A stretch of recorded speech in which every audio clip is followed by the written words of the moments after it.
समुद्र में मिली 9000 साल पुरानी द्वारका नगरी। दोस्तों, माना जाता है कि द्वारिका को बसाने के लिए भगवान श्री कृष्ण ने समुद्र देव से जमीन ली थी और रातों रात विश्वकर्मा से इस नगरी का निर्माण करवाया। ये नगरी खूबसूरती और बेहतरीन वास्तुकला की मिसाल थी, लेकिन श्री कृष्ण की मौत के बाद ये पूरी नगरी समुद्र में डूब गई। लेकिन आपको बता दें, ये नगरी आज भी समुद्र की गहराई में मौजूद है। रिसर्च की माने तो खुदाई में मिली द्वारिका की कहानी 9000 साल पुरानी है। इस नगरी के इस अंजाम के पीछे दो घटनाएं जिम्मेदार थीं।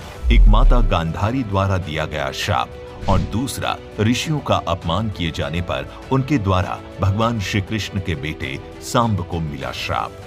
बता दें, द्वारिका महाभारत युद्ध के 36 साल बाद डूबी थी। द्वारिका के समुद्री अवशेषों पर सबसे पहली नजर भारतीय वायुसेना के पायलटों की पड़ी, जो उसी समुद्र के ऊपर से उड़ान भर रहे थे। इसके बाद ही 1970 में जामनगर के गजेटियन में इसका उल्लेख किया। सबसे पहला उल्लेख गुजरात के भावनगर में मिले 6ठी शताब्दी के कॉपर प्लेट पर मिले। तब लोगों को इस पर भरोसा होने लगा। वहीं दोस्तों, 1979 में आर्कियोलॉजिस्ट तथ्य के प्रमाण ढूंढने लगे। खोज की शुरुआत हुई द्वारिका में मिले 9वीं शताब्दी के मंदिर के अवशेषों से।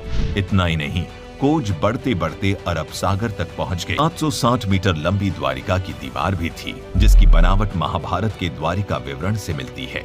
वहीं दोस्तों, कहा जाता है कि वहां की दीवारों में करीबन 50 टेक्सचर थे, जिसमें से 30 की खोज आर्कियोलॉजिस्ट ने कर ली थी। इसके साथ ही उन्हें उस समय के बर्तन भी मिले, जो लगभग 1528 से 3000 बीसी के लग रहे थे।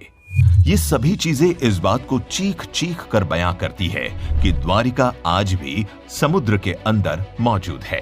वहीं इस खोज को एक बार फिर से 2005 में भारतीय पुरातत्व सर्वेक्षण द्वारा शुरू किया गया था, जिसके बाद 2007 में उनकी टीम ने समुद्र से द्वारिका के कई अवशेष मिले थे। वहीं इन अवशेषों के नमूनों को देश में ही नहीं बल्कि विदेशों में भी टेस्टिंग के लिए भेजा गया था, जिसके बाद ये पता चला कि ये सभी अवशेष तकरीबन 9000 साल पुराने हैं। विदेश के वैज्ञानिक भी इस पूरे मामले को जानकर काफी चौंक गए थे।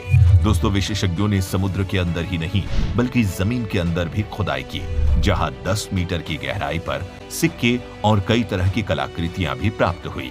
बता दें, जमीन में मिली चीजों धार्मिक पुस्तकों के आधार पर महाभारत युद्ध के 36वें साल में द्वारका नगरी में बहुत अपशगुन होने लगे थे।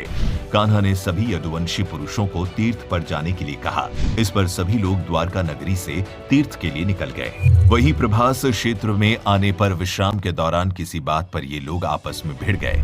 ये बहसबाजी झगड़े में बदली और झगड़ा मारकाट में बदल गया। इस दौरान ऋषियों का श्राप इस रूप में फलीभूत हुआ कि सांब ने जिस मूसल को उत्पन्न किया था, उसके प्रभाव से प्रभास क्षेत्र में खड़ी एरका घास को लड़ाई के दौरान जो भी उखाड़ता, वो एरका घास मूसल में परिवर्तित हो जाती। ऐसा मूसल जिसका एक प्रहार ही व्यक्ति के प्राण लेने के लिए पर्याप्त था। इस लड़ाई में श्री कृष्ण के पुत्र प्रद्युम्न भी मारे गए। वहीं इसके बाद अर्जुन ने द्वारका पहुंचकर वासुदेव जी से कहा कि वो नगर में शेष बचे सभी लोगों को हस्तिनापुर चलने की तैयारी का आदेश दे।